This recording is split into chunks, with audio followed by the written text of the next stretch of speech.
संगीत संत कथा कथाकार रामायणाचार्य हभप साध्वी सोनाली दीदी करपे, समस्त ग्रामस्थ पांगरी, तालुका सिन्नर, जिल्हा नाशिक।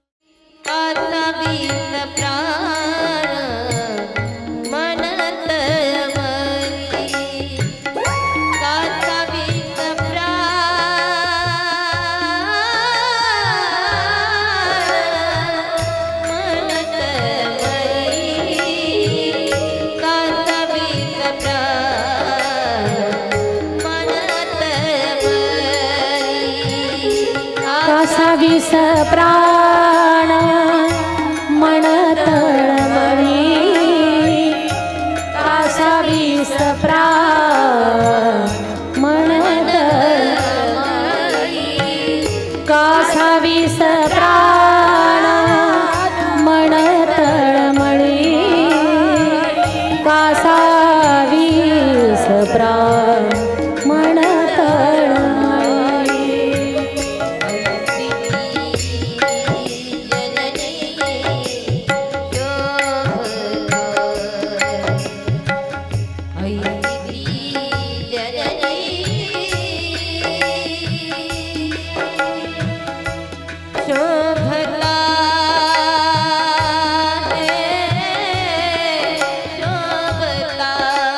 रुक्मिणी मातेच्या दोन्ही डोळ्यांना घळघळ अश्रुधारा वाहू लागल्या।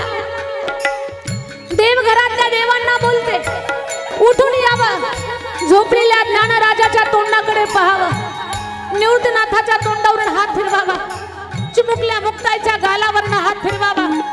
आई होती ती आणि आईला सगळं आठवत होतं।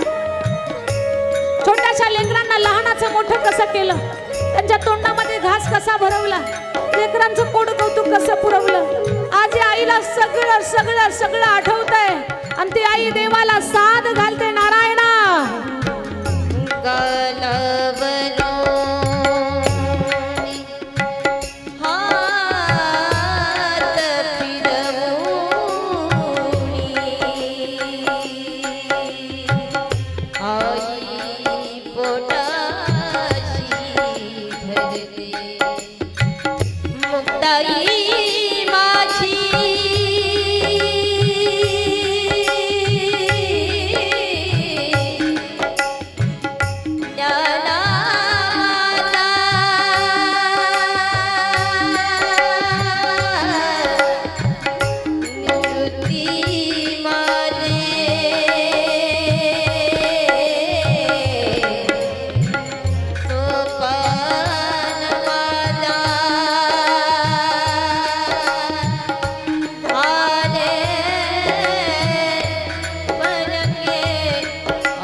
रुक्मिणी मातेची अवस्था तुम्हाला जर जाणून घ्यायची असेल ना, तर प्रसंग डोळ्यासमोर उभा करा। दुसऱ्याचं दुःख जर कधी जाणून घ्यायचं असेल तर त्या जागेवर स्वतःला ठेवून पाहायचं। माऊलीचं चरित्र प्रत्येकाच्या डोळ्याला पाझर फोडणार आहे। आम्ही सांगतोय म्हणून नाही, अरे माऊलीचं चरित्रच तसं आहे की तिथे अंतःकरणाला हेलकावा बसतोय।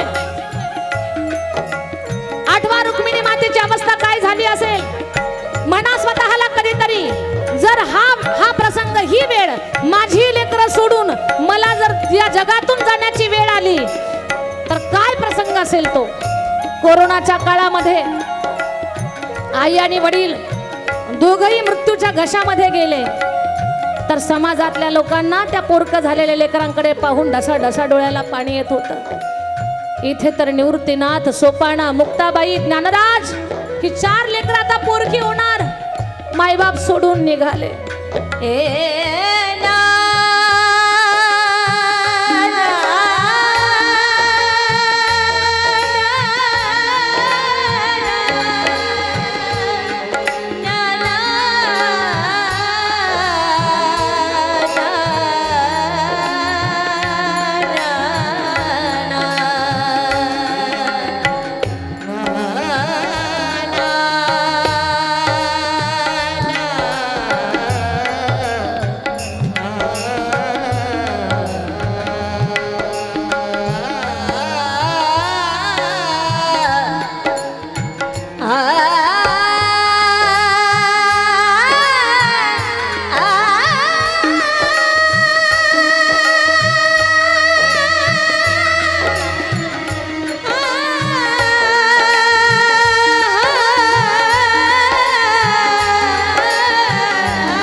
विसरली